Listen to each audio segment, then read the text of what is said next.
Greetings, adventurers, and welcome back to the Den of the Drake. Other dragons hoard gold, while I hoard internet cringe. So if you've been paying attention to my community posts and throwaway commentary, you'll realize that I'm a big Warhammer 40k fan. I like the over-the-top shenanigans of the universe, and the whole sci-fi turned so far past the point of reality it becomes fantasy aesthetic that the setting is known for. Plus, with me being a Berserk fan, you'd imagine that I'm kinda into the whole grimdark thing. Inflicting and receiving fictional suffering is tight. Add on the fact that the whole hobby revolves around personal artistry and creativity, and you got a nerd hobby that scratches all the right itches for me. And it's got me in a bit of a vice clutch right now, I'ma be real. Look, I know that there are some honest-to-God Drake simps out there, so if any of you need a sugar baby, I'd be willing to throw on some booty shorts and follow you to Olive Garden in exchange for some Carnifexes showing up in my P.O. box. Tyranids are expensive as f***, and I got no shame. However, with Warhammer 40k being a nerd hobby, you know you gotta have some horror stories. So to celebrate my Warhammer addiction, I've put on my Inquisitor hat and plunged the depths of Reddit to find some truly heretical horror stories. Now, without any further delay, let's go ahead and dive right into the horrifying world of r/RPG-Horror-Stories. Enjoy. Story number 1 comes to us from Reddit user Mistrunning Ranger and is titled When I Was Gatekept from Warhammer 40k. I was young when this story happened and new to tabletop. I went to my local game store looking for more materials for D&D with some of the money that I saved up. I was distracted by this wall of minis. They were for Warhammer 40k. I had never heard of it before and I was interested. I planned to read up on it and grab the box that was in my price range and looked the most interesting. I settled on Necrons. That's when a group of regulars saw me and called me over.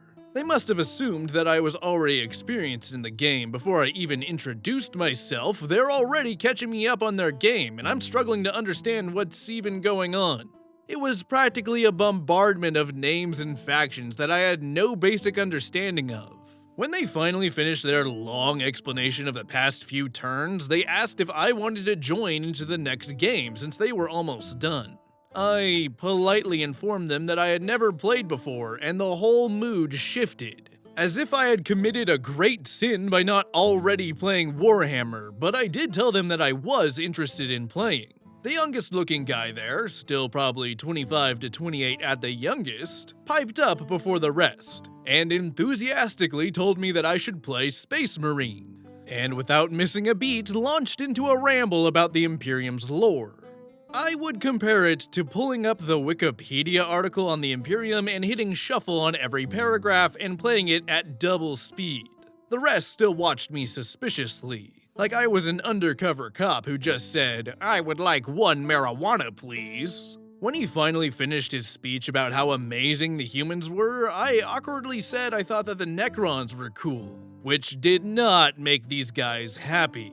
The idea that someone wasn't playing the Sisters of Battle or Space Marines was absurd to them. The oldest among them speaks up, leaning over his army of sisters. "Steve just explained why the Imperium is the best. Why do you want to play the Necrons? They're nowhere near as cool or interesting as the humans. The Horus Heresy alone outclasses anything written for the Necrons. You have read the Horus Heresy, right?" I had no idea what the hell that even was, so of course I told them no.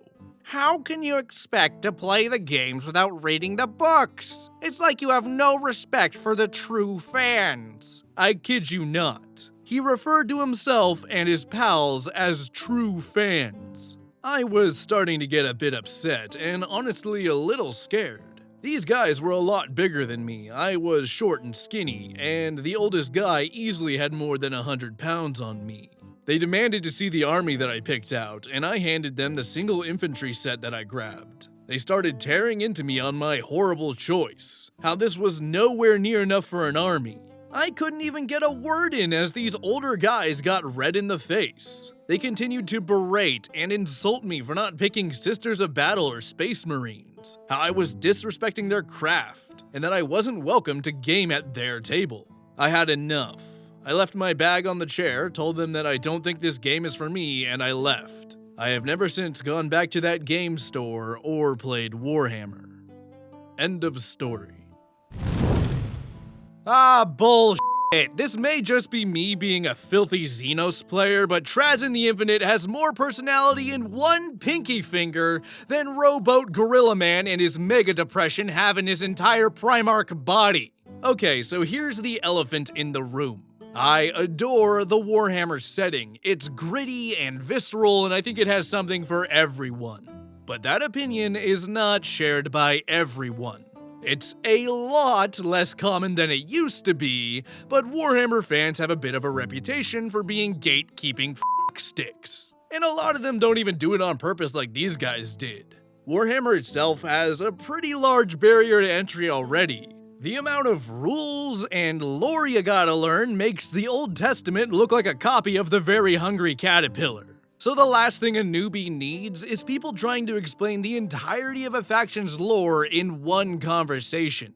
Personally, I recommend finding a faction that you think looks cool and then taking in their background in bite-sized pieces, and eventually you'll figure out how they fit into the wider setting.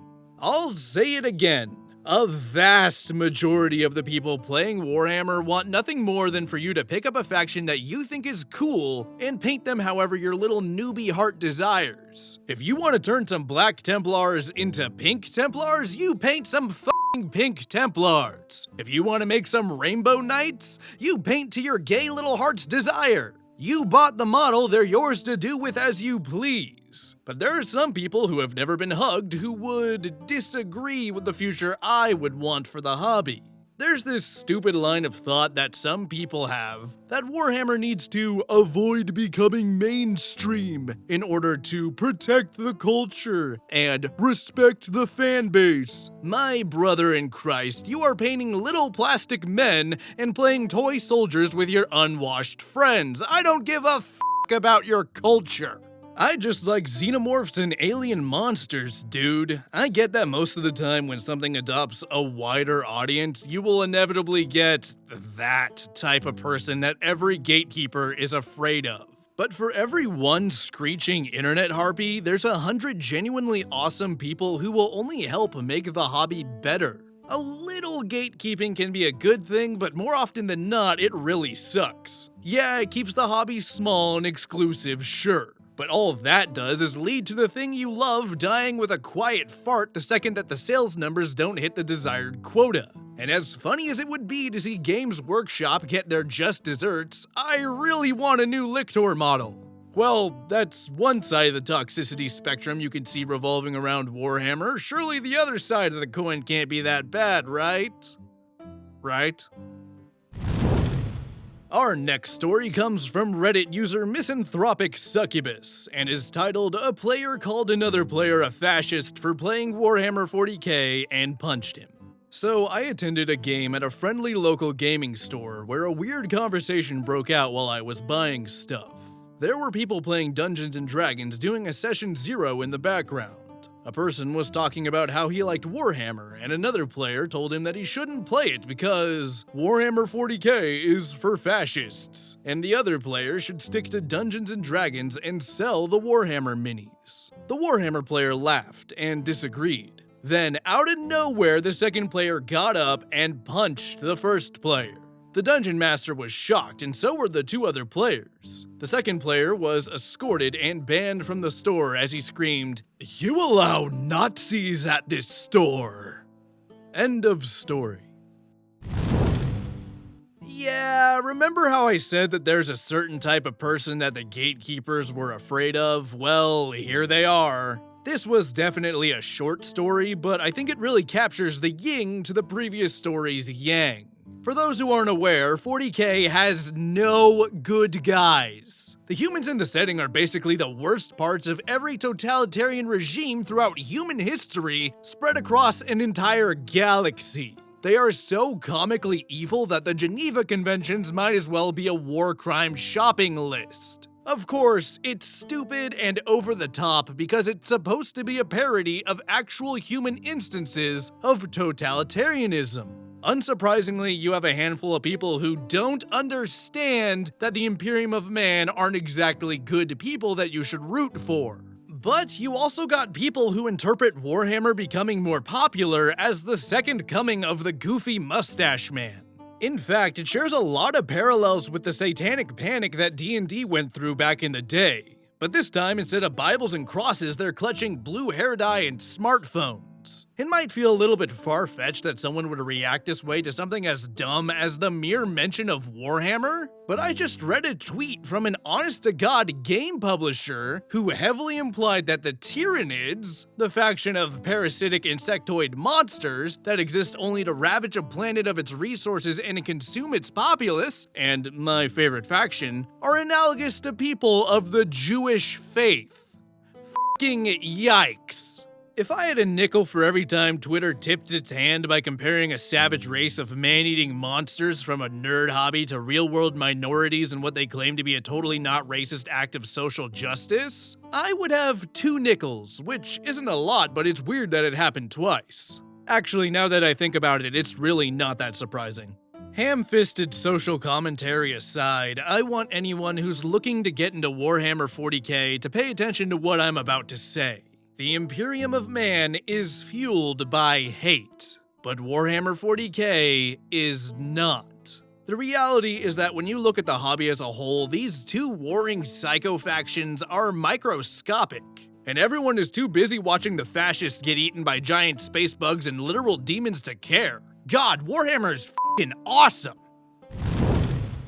Our third story comes from Reddit user Very Bad, and is titled Organize a Kill Team Narrative Campaign and Get Mocked, Disrespected, and Disgusted by a New Player. Not sure if this is okay, as it's not technically an RPG, but it's close, and it's certainly a horror story. The story starts when I organized a Warhammer Kill Team narrative campaign at my university's tabletop club. I found a good amount of people, and surprisingly, most of them already knew a bit about the game, so it made things go pretty smoothly. There was this one new player who I'll call Andrew. Andrew was completely new to the game, so naturally I let him use one of my teams. A few things about Andrew. He obviously does not take care of himself. His hair is incredibly greasy, he smells a bit, and for some reason he burps a lot. Now, while he's a little gross, I can easily ignore this kind of stuff. Playing tabletop games means that you're going to have to put up with that kind of stuff occasionally. The first day of the campaign goes smoothly, and everyone has a good time. The second time we meet up, because of circumstances, only half of the people can make it. I'm already a little put down because of this, but whatever, this stuff happens all the time. There's only me, Andrew, and 2 other players. While we are waiting to see if more people come, another player brought food, so we begin to snack on it. I haven't been around Andrew much, so it's a shock when he begins to eat with his mouth open. Loudly. I've never met anyone who eats with their mouth open to such an exaggerated extent. It's just so loud that no one can have a conversation because of it, because it would have been overpowered by it. It was so bad that no one could look at him as he disgustingly masticated on his food. Maybe it's how I was raised, but I consider eating with your mouth open unacceptable behavior in public. But regardless of how uncomfortable it made me feel, I carried on. While we were still waiting, Andrew picks up my printed document for my homebrew rules, and begins to read through them. As he is reading the rules I wrote in a single night to prepare for this campaign, he begins to openly laugh and mock them. He begins calling out how things are underwhelming, poorly designed, OP, or underpowered. I'm not someone who is against constructive criticism, but this was not it. I felt completely embarrassed and humiliated. I wasn't going to pretend like what I wrote was a masterclass of homebrew design, but it felt terrible to be mocked in that way. It felt especially bad to be disrespected, as I was the one who organized the whole thing and created the rules. Finally, after half an hour and no one else showing up, we play. Of course, I'm paired up with Andrew. As Andrew is new, I let him borrow a simple but strong team. On the other hand, I'm playing a team that is considered to be underpowered. As we begin to play, he quickly begins to win at every turn and is gloating and laughing as he beats me. On top of everything else, he is not careful at all with my own models and terrain. He knocks large pieces of terrain over constantly, fumbles around with my models, and nearly loses several smaller components. Perhaps I'm nitpicking at this point, but every slight hurt. At a certain point, I just retreated into my happy place and ignored him. I probably won't continue the campaign after this, and will never interact with him again. End of story. It's at this point that you tell Mr. Andrew that your game group does not have a Yelp page. Stop trying to review it. You can give him 1 star though, that's valid. Learning how to receive criticism is super important to the success of pretty much anything you do. But learning how to give criticism is just as important. There's a pretty key difference between providing commentary in hopes that people improve, which is something that I do, and just calling people stupid, which is something that I also do. Oh, another thing that grinds my gears here, do not touch other people's models without their permission. Each little guy on a table of dozens of little guys is a potential work of art that the players spent hours of their time painting to look just like the image they had in their heads. So it's never going to be appreciated when some grubby little nurgling decides to grab them by the fragile bits while getting Cheeto dust all over them.